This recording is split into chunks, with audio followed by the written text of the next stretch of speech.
So another primary emotion that we experience is the emotion of anger. And while we're all familiar with the emotion of anger, we know what that feels like.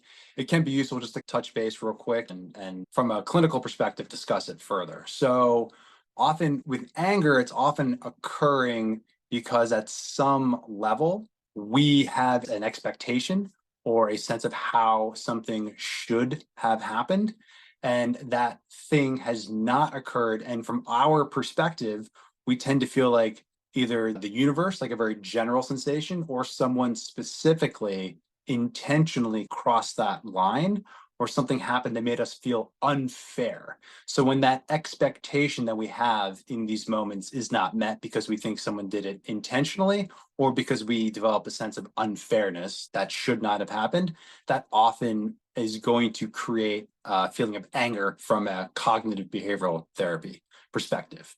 And then just from an evolutionary perspective as well, like why would we have the sensation of anger? The truth is that actually we tend to get pretty effective when we're angry. Either when we get angry, other people tend to listen to us or notice us more. So from a social perspective, it's pretty useful to be angry. And they've actually found too with anger, often there's a release of endorphins or more feel-good chemicals as well. So at a biological level, it feels good at times or at some level to be angry. And that must mean that it's beneficial from an evolutionary perspective as well. The more you understand about an emotion from that perspective, the more you can navigate it and be effective with it. So that's where the purpose of anger comes from ultimately, is that we often have a social benefit to it, and there seems to be a way for us to chemically have an evolutionary benefit to it as well. So with that being said, what are some more healthy ways for us to process and use anger in our daily life that's more helpful? So sometimes it's really helpful to identify the root cause. Pausing when you can and reflecting on what triggered the anger can be useful. I often talk to clients, say that when you do that, you're actually doing a form of like self-validation. So it feels good or emotionally soothing in a way to like work backwards and be like, okay, what am I actually angry about in this situation? So identifying the root cause can be useful. There's also the benefit of simply pausing or taking a beat before reacting to what the anger emotion is telling us to do.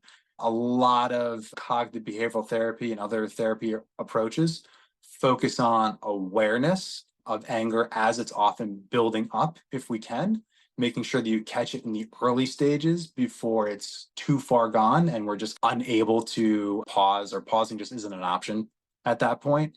So pausing before reacting by being aware and often using deep breathing or grounding techniques to help manage the buildup of anger before it becomes too much. In addition to that, when it comes to processing and using anger in a more helpful way, we can express our anger more constructively, often through the use of I statements, which is something that maybe a lot of people have heard of before in the past, but it's really useful to connect to the emotion from that perspective, as opposed to pointing the finger at somebody else and saying, you did this, therefore I'm mad.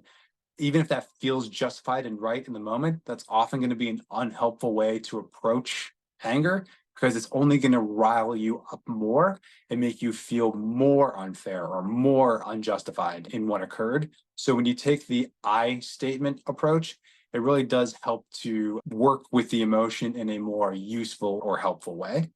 And then also being proactive can also be helpful as well. Again, going back to anger is a moment when people tend to listen to us, right? So if you're feeling a sense of anger, it can be good at times to use the energy that comes with anger and channel it more effectively. Sometimes that's going to be a challenging conversation where maybe you left certain things unsaid.